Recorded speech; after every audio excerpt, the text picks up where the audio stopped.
Hello friends, welcome to IT study. आज के इस वीडियो में व्यावसायिक सुरक्षा एवं स्वास्थ्य से संबंधित आखिरी पार्ट यानी पार्ट 3 के इम्पॉर्टेंट एमसीक्यू और उसके सॉल्यूशन पर डिस्कस करेंगे। तो चलिए वीडियो को स्टार्ट करते हैं।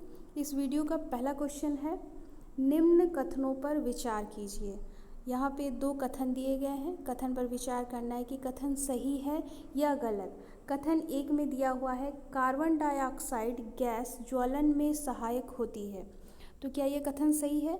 कार्बन डाइऑक्साइड गैस ज्वलन में सहायक नहीं होती है, तो ये ऑप्शन यानी ये कथन जो है वो गलत हो जाएगा। कथन दो में दिया हुआ है, ऑक्सीजन गैस ज्वलन में सहायक नहीं होती है। चूँकि ऑक्सीजन जो होता है वो ज्वलन में सहायक होती है और चूँकि यहाँ पे दिया हुआ है सहायक नहीं होती है, तो ये कथन गलत हो जाएगा। यानी इसका राइट आंसर हो जाएगा ऑप्शन डी, कथन एक और कथन दो दोनों गलत है। बढ़ते हैं अगले क्वेश्चन की ओर। अगला क्वेश्चन है, लिक्विफाइड गैसों द्वारा लगी आग को बुझाने के लिए किस श्रेणी का आग बुझाने वाला अग्निशामक यंत्र उपयुक्त है? क्वेश्चन में बताया गया है कि लिक्विफाइड गैस के द्वारा जो आग लगती है उसको बुझाने के लिए किस प्रकार का फायर एक्सटिंग्विशर यूज़ किया जाता है यानी उपयुक्त होती है। ऑप्शन ए है फॉर्म टाइप अग्निशामक यंत्र, ऑप्शन बी है जलयुक्त अग्निशामक यंत्र, ऑप्शन सी ड्राई पाउडर अग्निशामक यंत्र या ऑप्शन डी हेलोन टाइप अग्निशामक यंत्र। तो इसका राइट आंसर हो जाएगा ऑप्शन सी यानी ड्राई पाउडर अग्निशामक यंत्र।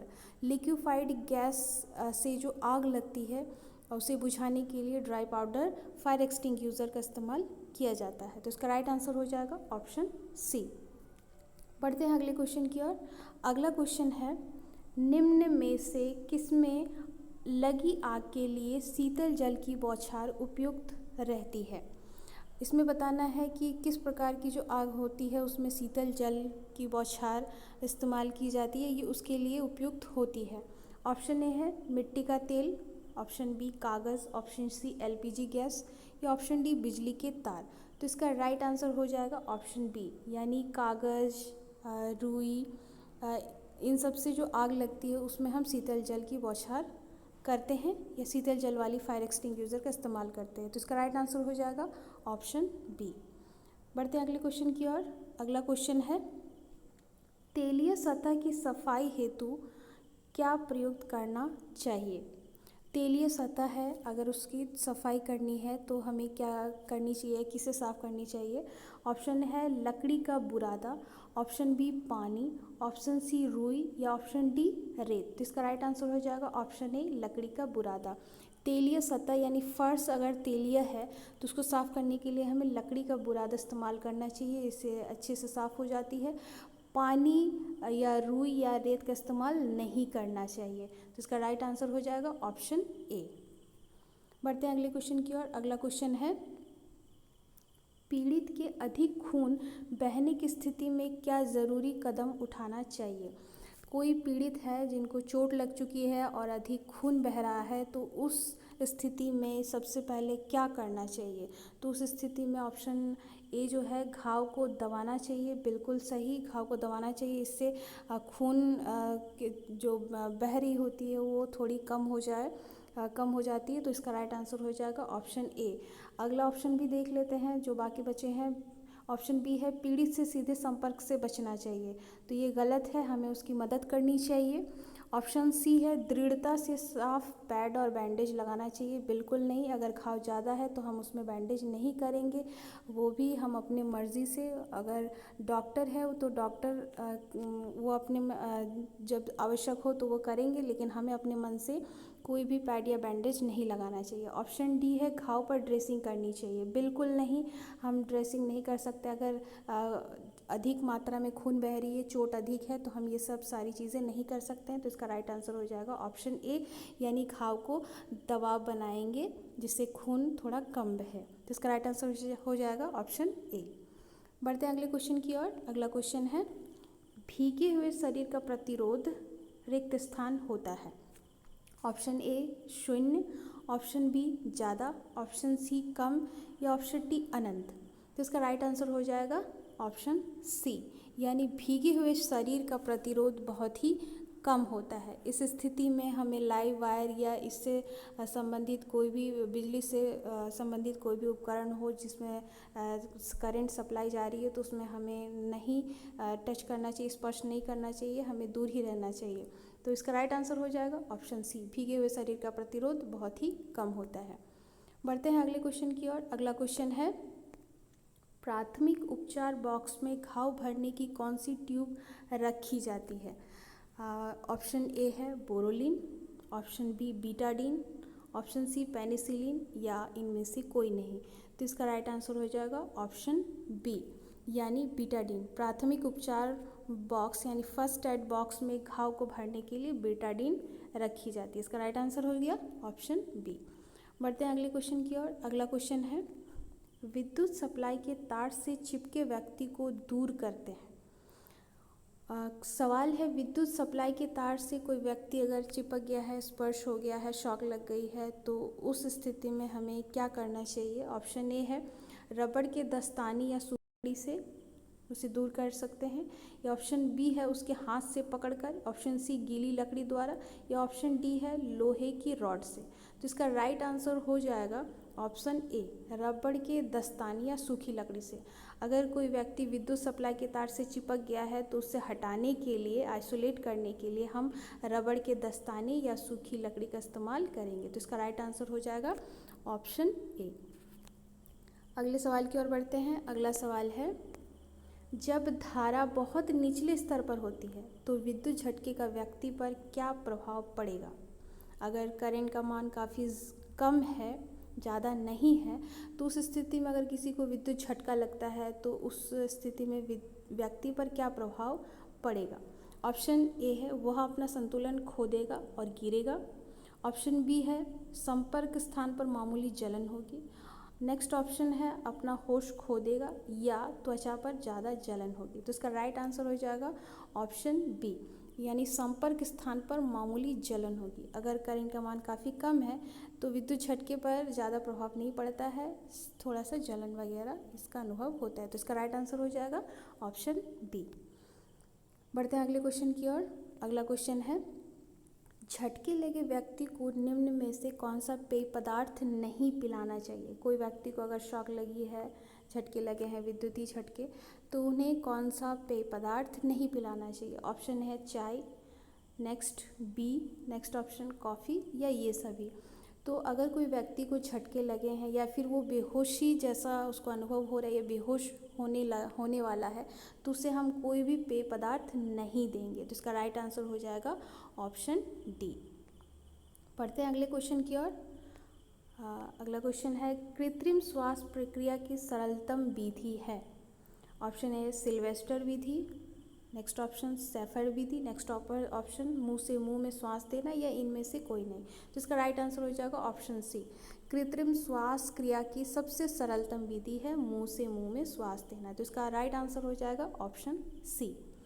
अगले क्वेश्चन की ओर बढ़ते हैं। अगला क्वेश्चन है, निम्न में से किस विधि में पीड़ित को पीठ के बल लिटाकर उसकी पीठ के नीचे तकिया लगाते हैं? क्वेश्चन में पूछा जा रहा है ऐसी कौन सी विधि है जिसमें पीड़ित जिनको शॉक लगी है और वो श्वास लेने में उनको कठिनाई हो रही है और उन्हें कृत्रिम श्वास देनी है, तो उस स्थिति में पीड़ित को पीठ के बल लिटाया गया है और उसमें तकिया भी लगाया गया। यह कौन सी विधि है ये बताना है। ऑप्शन है सिल्वेस्टर विधि, ऑप्शन बी है सेफर विधि, ऑप्शन सी है मुंह से मुंह में हवा भरना, या ऑप्शन डी ये सभी। तो इसका राइट आंसर हो जाएगा ऑप्शन ए।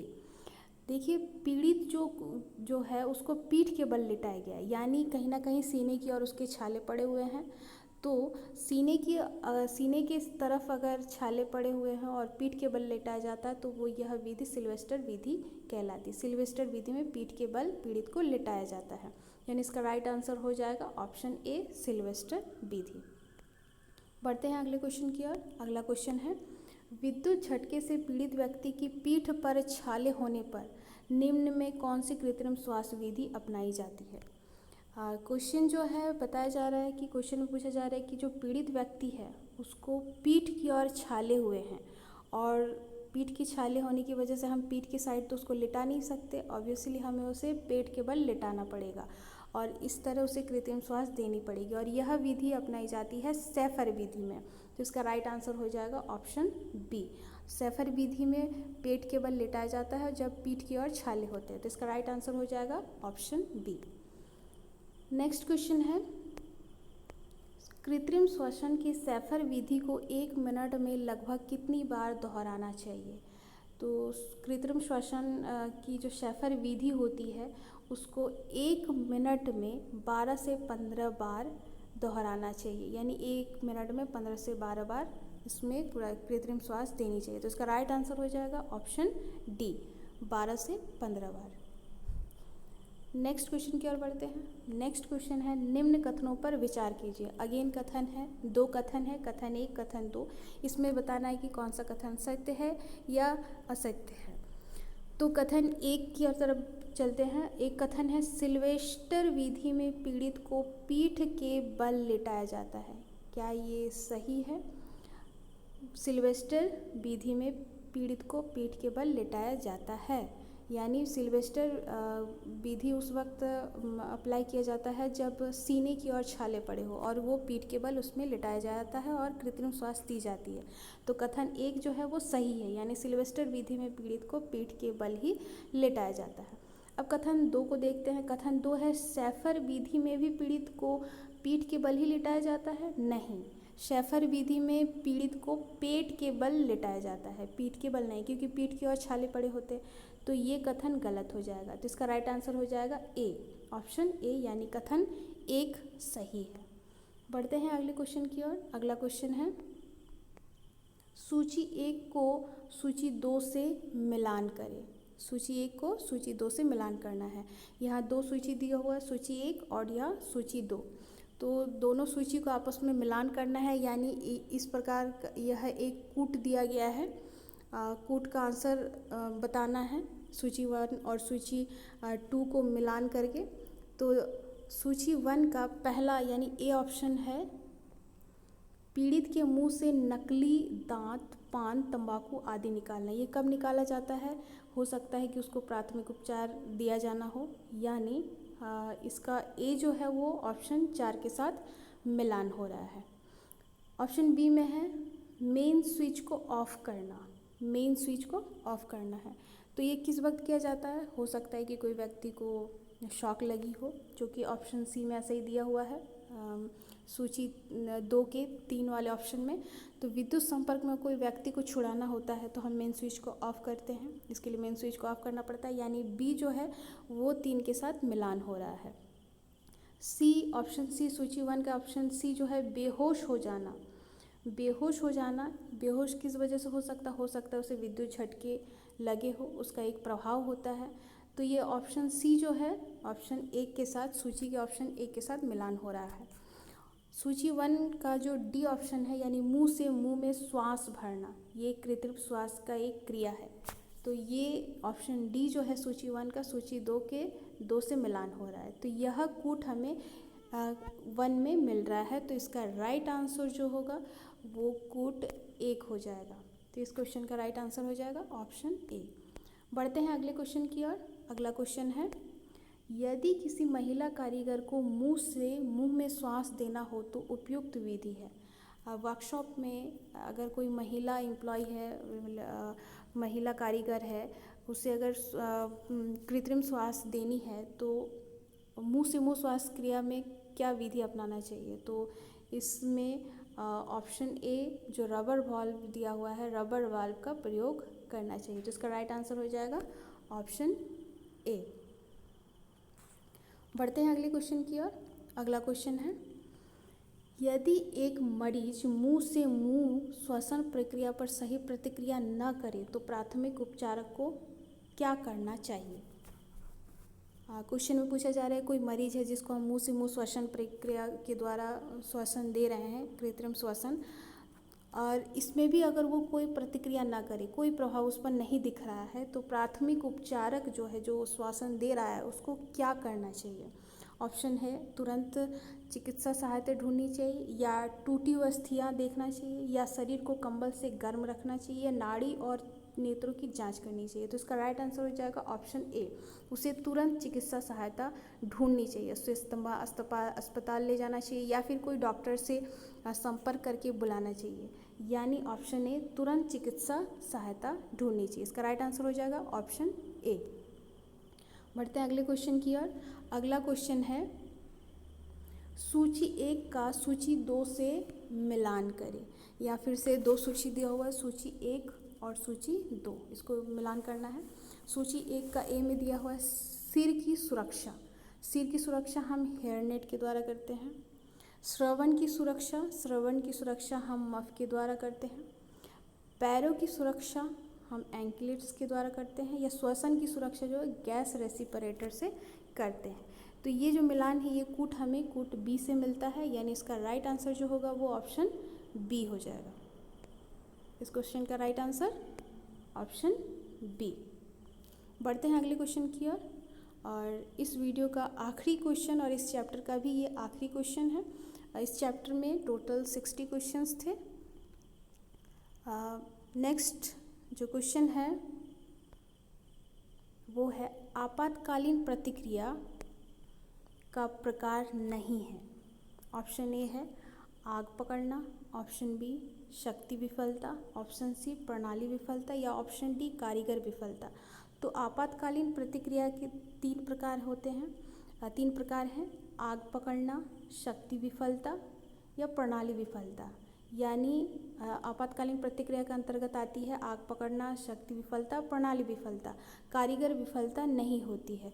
तो इस क्वेश्चन का राइट आंसर हो जाएगा ऑप्शन डी, यानी ये आपातकालीन प्रतिक्रिया का प्रकार नहीं है। बाकी जो 3 दिए गए हैं वो आपातकालीन प्रतिक्रिया का प्रकार है, लेकिन कारीगर विफलता आपातकालीन प्रतिक्रिया का प्रकार नहीं है। तो इसका राइट आंसर हो जाएगा ऑप्शन डी, यानी कारीगर विफलता। फ्रेंड्स, उम्मीद है कि इस चैप्टर के दिए गए सभी ऑब्जेक्टिव क्वेश्चन आपको समझ आ गए होंगे और उम्मीद करते हैं कि ये आपके आने वाले AITT एग्ज़ाम या अन्य कॉम्पिटिटिव एग्ज़ाम में हेल्पफुल होगी। तो इसी के साथ इस चैप्टर को ख़त्म करते हैं। इससे रिलेटेड और भी भारत स्किल या निमी पैटर्न से जो भी क्वेश्चन होंगे उनको सॉल्व ज़रूर कराएंगे और आने वाली वीडियो का आप इंतज़ार करिए। तब तक के लिए धन्यवाद। जय हिंद, जय भारत।